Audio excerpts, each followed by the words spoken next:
Hello student, बहुत बहुत स्वागत है आपके अपने यूट्यूब चैनल संकल्प 2.0 में।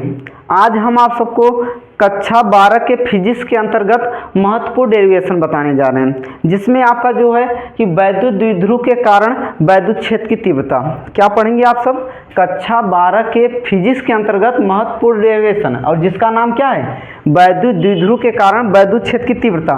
तो सबसे पहले हम बात करते हैं वैद्युत द्विध्रुव होता क्या है। क्या हम बात करेंगे, वैद्युत द्विध्रुव होता क्या है। ध्यान दीजिएगा बच्चे, वैद्युत द्विध्रुव जो होता है कोई दो आवेश होता है। क्या होता है आपका, कोई दो आवेश होता है, और ये दोनों आवेश विपरीत प्रकृति के होते हैं। कैसे होते हैं, विपरीत प्रकृति के, यानी कोई दो आवेश विपरीत प्रकृति के दो आवेश हो और उनको हम क्या कर दें, अल्पतम दूरी या सूक्ष्म दूरी पर रख कर जो हम निकाय बनाते हैं वही क्या कहलाता है, वैद्युत द्विध्रुव कहलाता है। क्या कहलाता है, वैद्युत द्विध्रुव। तो ये आपका हम सपोज दैट मान लेते हैं कि एक आपका माइनस क्यू और एक आपका प्लस क्यू मिलकर एक आपका निकाय बनाए, और जिनके बीच की दूरी हम मान लिए हैं 2l। क्या मान लिए हैं, बीच की दूरी 2l। तो ये जो पूरा निकाय बना है, ये निकाय आपका क्या कहलाएगा, वैद्युत द्विध्रुव कहलाएगा। क्या कहलाएगा बच्चे, वैद्युत द्विध्रुव कहलाएगा।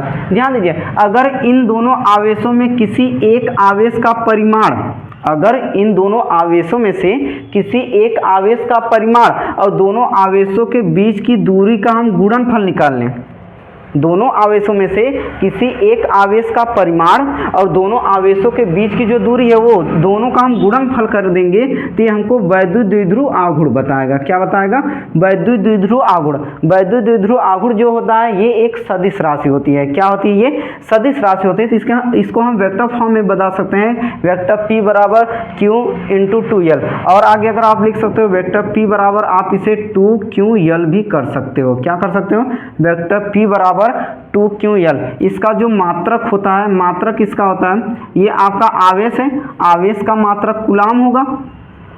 आवेश का मात्रक क्या होगा बच्चे, आवेश का मात्रक कूलाम होगा, और इस बार लंबाई है तो लंबाई का मात्रक क्या होगा, मीटर।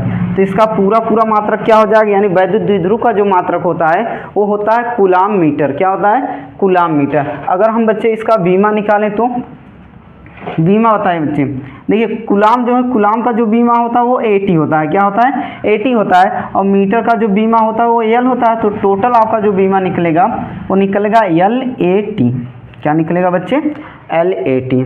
ठीक बच्चे, अब ध्यान दीजिए, इसी वैद्युत द्विध्रुव के कारण हम वैद्युत क्षेत्र की तीव्रता जो होता है दो तरीके से निकालते हैं। कितने तरीके से, दो तरीके से। पहला जो होता है बच्चे वो आपका होता है अक्षीय स्थिति में होता है। क्या होता है बच्चे, अक्षीय स्थिति में, अक्षीय स्थिति में। और दूसरा जो होता है वो आपका क्या होता है, निरक्षीय स्थिति में। किसमें, निरक्षीय स्थिति में। तो आज का जो डेरिवेशन हम आप सबको बताने जा रहे हैं ये आपका द्विध्रुव के कारण अक्षीय स्थिति में वैद्युत क्षेत्र की तीव्रता हम बताएंगे। क्या बताएंगे, द्विध्रुव के कारण अक्षीय स्थिति में वैद्युत क्षेत्र की तीव्रता। अब बच्चे ध्यान दीजिएगा, इसके लिए हम करते क्या हैं, इसके लिए हम करेंगे क्या, आपका एक हम वैद्युत द्विध्रुव लेंगे। वैद्युत द्विध्रुव यहाँ देख लीजिए आप सब फिगर में मानेंगे, माना AB। क्या मानेंगे, माना AB एक वैद्युत द्विध्रुव है। ठीक बच्चे, मान लीजिए माना AB एक वैद्युत द्विध्रुव है जो -q व +q आवेश से मिलकर बना है। क्या बच्चे, यहाँ तक आया कि नहीं आया, आया ना। फिर से देख लीजिए, माना AB एक वैद्युत द्विध्रुव है जो -q व +q आवेश से मिलकर बना है। ठीक, और जिनके बीच की दूरी क्या है बच्चे, 2l है। बीच की दूरी क्या है, 2l है। और ये द्विध्रुव किसी ऐसे माध्यम में रखा गया है जिनका परावैद्युतांक क्या है, कैपिटल K। क्या है, परावैद्युतांक कैपिटल K है। अब इसके लिए बच्चे देखिए हम करते क्या है कि इस द्विध्रुव के मध्य बिंदु O से, क्या करते हैं हम, द्विध्रुव के मध्य बिंदु O से r दूरी पर एक हम बिंदु P लेते हैं। मध्य बिंदु O से r दूरी पर हम क्या करते हैं, एक बिंदु P लेते हैं, और इस बिंदु पे ही क्या है, एक परीक्षण आवेश Q0 रखा गया है। देख लीजिए बच्चे आप सब यहाँ पे जो बिंदु P दिख रहा है आपको, बिंदु P पर एक परीक्षण आवेश Q0 रखा गया है, और इस बिंदु P पर ही हमको वैद्युत क्षेत्र की तीव्रता ज्ञात करनी है। ठीक बच्चे, अब ध्यान दीजिए, इस बिंदु P पर आपका जो -q आवेश है, -q आवेश है, इस -q आवेश के बिंदु P से जो दूरी है r + l है, और वैद्युत क्षेत्र की तीव्रता जो निकलेगी वो आपका क्या हो जाएगी, E1। क्योंकि ये आपका -q है, ये आपका +q0 है, तो आपका वैद्युत क्षेत्र की तीव्रता की जो दिशा होगी वो अंदर की तरफ होगी। ठीक, इसी प्रकार अगर हम ध्यान दें, ये जो प्लस क्यू आवेश है इसके कारण प्लस क्यू आवेश जो है इसका बिंदु P से जो दूरी है वो क्या है आपका r माइनस यल है। क्या है आपका r माइनस यल। ध्यान दीजिए बच्चे, यहाँ तक पूरी जो दूरी है r है। क्या है आपका दूरी r है। अब इतनी r में से जब इतना दूरी हम कम कर दे रहे हैं तो आपका क्या आएगा r माइनस यल ही आएगा। क्या आएगा r माइनस यल आएगा। और इस प्लस क्यू आवेश का वैद्युत क्षेत्र की तीव्रता जो हम निकाले हैं ये आपका E2, क्या निकाले हम E2, और ये क्या है आपका बाहर की तरफ है। क्या है बाहर की तरफ, क्योंकि ये आपका प्लस क्यू ये भी है और प्लस क्यू नॉट ये भी, तो प्लस प्लस के कारण वैद्युत क्षेत्र की तीव्रता जो होगी वो क्या होगी आपका बाहर की तरफ निकलेगी। ठीक बच्चे, अब ध्यान दीजिए हम करेंगे क्या इसके लिए, व्यंजक हम बताते हैं इसका। देखिए व्यंजक होता क्या है, व्यंजक होता क्या है। सबसे पहले हम क्या करेंगे, माइनस क्यू आवेश के कारण बिंदु P पर वैद्युत क्षेत्र की तीव्रता निकालेंगे। क्या करेंगे, माइनस क्यू आवेश के कारण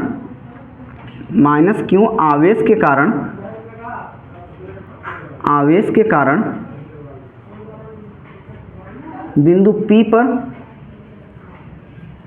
P पर वैद्युत क्षेत्र की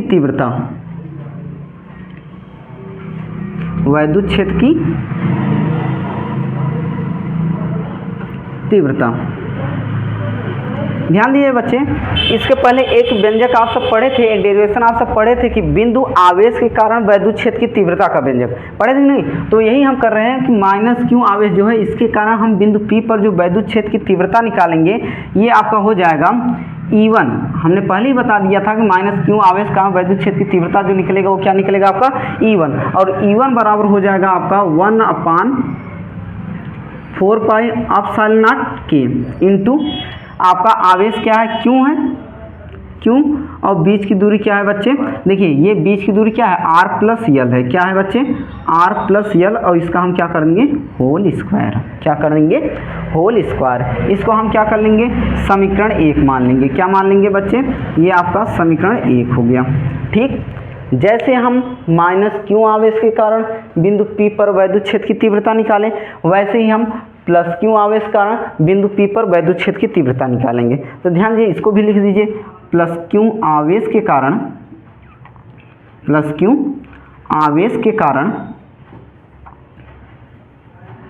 बिंदु P पर वैद्युत क्षेत्र की तीव्रता, ध्यान दीजिए हमने बताया था कि प्लस क्यू आवेश कारण बिंदु P पर जो वैद्युत क्षेत्र की तीव्रता थी वो क्या थी आपका E2 था ना जी। तो ये आपका हो जाएगा E2 बराबर हो जाएगा 1/4 पाई एप्सिलॉन नॉट के इंटू आपका आवेश तो क्यों ही रहेगा, क्योंकि भले ही पॉजिटिव निगेटिव है, क्यों हमको आवेश का परिमाण लेना है, तो आपका चाहे माइनस हो चाहे प्लस हो वैद्युत क्षेत्र की तीव्रता निकालने के लिए हम क्या करेंगे दोनों को प्लस के रूप में लिखेंगे। अब इस प्लस क्यू आवेश की बिंदु P से दूरी हम क्या निकाले हैं r माइनस यल, तो यहाँ आप क्या कर देंगे r माइनस यल का होल स्क्वायर। इससे हम क्या कर देंगे समीकरण 2 मानेंगे। क्या मानेंगे बच्चे, समीकरण 2 मानेंगे।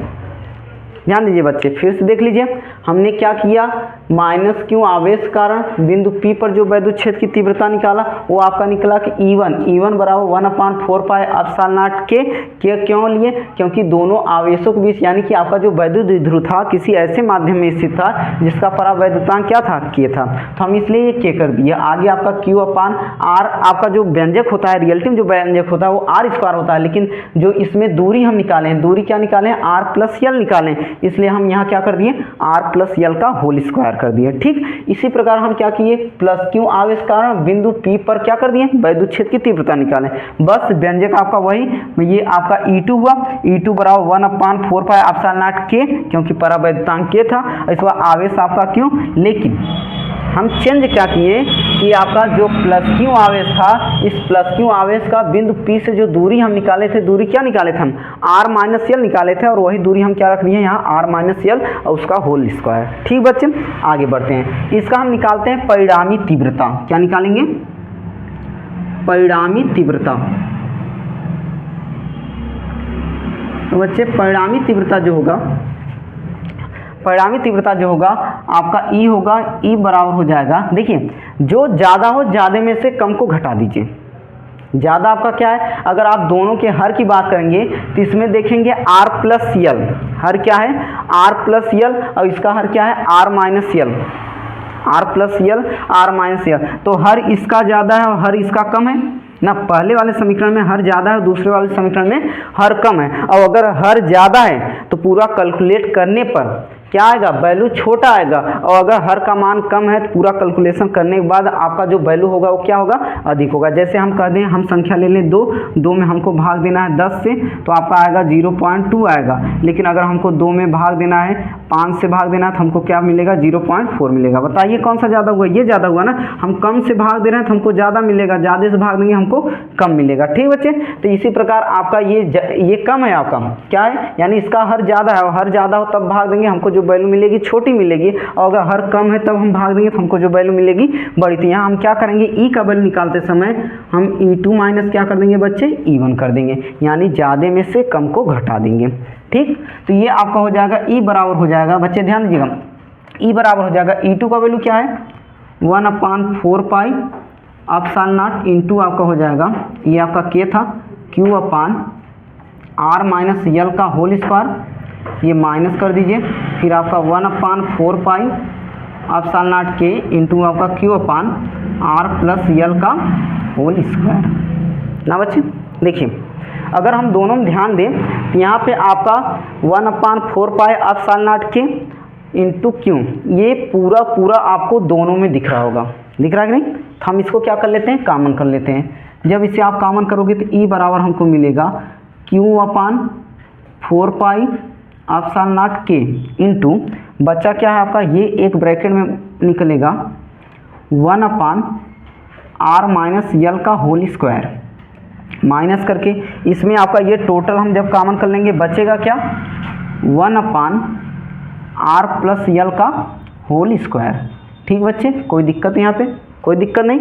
चलिए आगे देखिए, ये आपको हो जाएगा E बराबर हो जाएगा Q/4 pi epsilon not K हो जाएगा इंटू, अगर इसका गुना इसमें कर दें तो r प्लस यल का होल स्क्वायर मिलेगा हमको, ये आपका बीच में माइनस है, माइनस लगा दीजिए, इसका गुना इसमें करेंगे तो r माइनस यल का होल स्क्वायर हो जाएगा, और सबका बटा हो जाएगा ये आपका r माइनस यल का होल स्क्वायर और r प्लस यल का होल स्क्वायर, ये दोनों आपस में गुना के रूप में हो जाएंगे। क्या किए थे हम, कैंची गुना किए थे कि r प्लस यल का होल स्क्वायर का गुना एक में कर दिए, और r माइनस यल स्क्वायर का गुना इस वाले एक में करके इन दोनों का आपस में गुना कर दिए। ठीक बच्चे, आगे देखते हैं।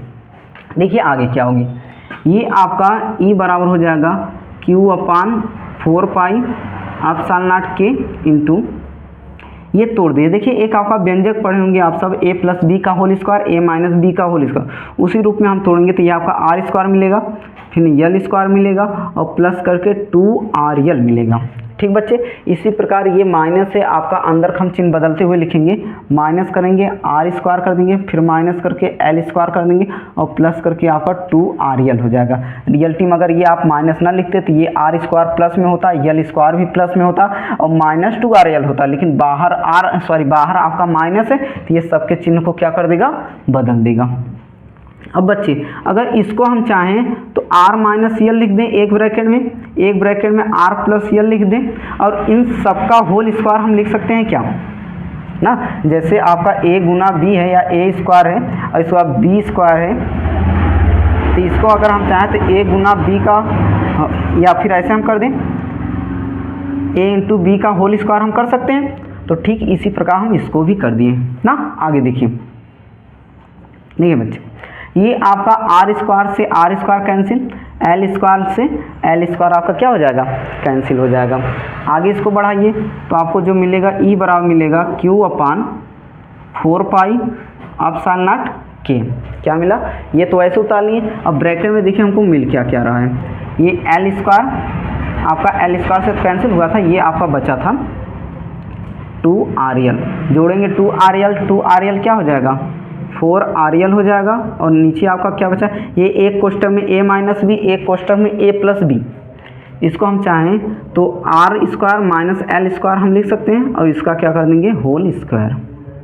ठीक बच्चे, देखो अब इससे थोड़ा सा हम व्यंजक बनाते हैं। हमने पढ़ा था वैद्युत द्विध्रुव बराबर होता 2q इंटू यल वैद्युत द्विध्रुव का फार्मूला क्या होता है 2q × L। ऊपर वाले फार्मूले का अगर हम देखें, ये आपको q मिला है, 4 है, 4 में 2 तो इन्वॉल्व है और साथ में L है, तो इसको हम फार्मूले के रूप में बनाएंगे तो E बराबर हो जाएगा 1/4 pi epsilon not k into आपका हो जाएगा, इसको ब्रेक करिए आप 2 और r को एक साथ कर लीजिए, यहाँ से हम ब्रेक किए 2 और r को एक साथ कर लिए, इंटू किए 1 2 यहीं रहने दीजिए, ये वाला q हम ले लिए और हम क्या कर लिए L को साथ में कर लिए। तो एक फार्मूला बनाइए आपका 2qRL, अगर हम गुना करेंगे 2 दूना 4 यानी 4 हो जाएगा और r हो जाएगा L, तो 4rL हो जाएगा आपका और q जो है ये वाला आपका q हो जाएगा। सबका बटा क्या है r² है माइनस L² है और पूरे हम क्या कर देंगे होल स्क्वायर। ठीक बच्चे, अब ये P बराबर 2qL होता है तो यहाँ हम रख सकते हैं, E बराबर आपका हो जाएगा 1/4 pi epsilon not k into आपका ये हो जाएगा 2r इंटू P अपान हो जाएगा r² माइनस L² का होल स्क्वायर। हाँ बच्चे, यहाँ तक आया, उम्मीद करते हैं अच्छे से आया।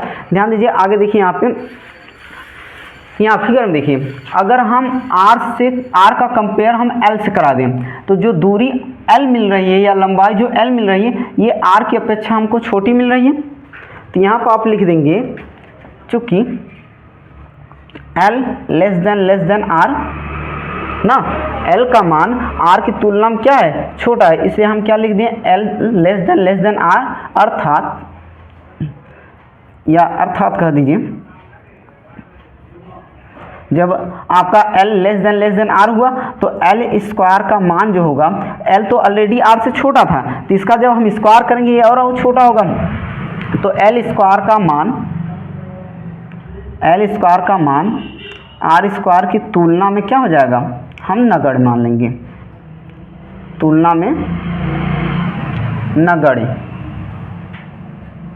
क्या नगण्य होगा।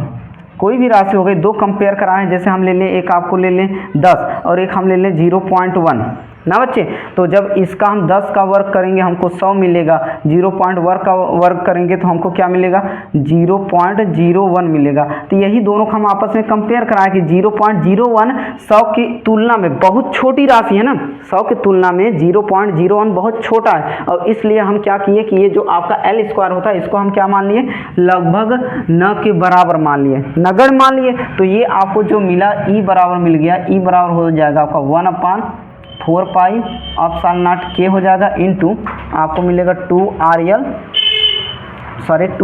इंटू P अपान ये r² हो जाएगा माइनस ये आपका L² 0 और ये क्या हो गया आपका होल स्क्वायर। इसको और आगे बढ़ाइए तो ये आपका 0 हटेगा, तो E बराबर हमको मिला 1/4 pi epsilon not k into आपका ये हो जाएगा 2r, ये आपका P होगा अपान ये आपका r पावर क्या हो जाएगा, r पावर 4 हो जाएगा। अगर इस r से हम इसको कटाएं तो हमको मिलेगा क्या, E का वैल्यू, E बराबर मिलेगा 1/4 पाई एप्सिलॉन नॉट k। ठीक, और बचा क्या है आपको मिला है 2p अपान r3। ये आपको मिला वैद्युत द्विध्रुव के कारण अच्छी स्थिति में वैद्युत क्षेत्र की तीव्रता का व्यंजक। ध्यान दीजिए बच्चे, जैसा कि इसके पहले डेरिवेशन में हमने आपको बताया था कि वायु या निर्वात के लिए, किसके लिए, वायु या निर्वात के लिए आपका जो k का मान होता है, ये जो k का मान होता है किसके बराबर होता है, 1 के बराबर होता है। किसके बराबर होता है, 1 के बराबर, इसलिए आपका E बराबर जो हो जाएगा 1/4 pi epsilon not into 2p upon r³ ना बच्चे। तो ये आपका जो व्यंजक हमको मिला, ये वैद्युत द्विध्रुव के कारण अच्छी स्थिति में वैद्युत क्षेत्र की तीव्रता का वैद्युत क्षेत्र की तीव्रता का व्यंजक प्राप्त हुआ। इसका मात्रक जो होता है न्यूटन प्रति कूलम होता है। हाँ बच्चे, बताइए कैसा लगा आपको डेरिवेशन ये। अगर अच्छा लगा हो तो लाइक करिए, शेयर करिए।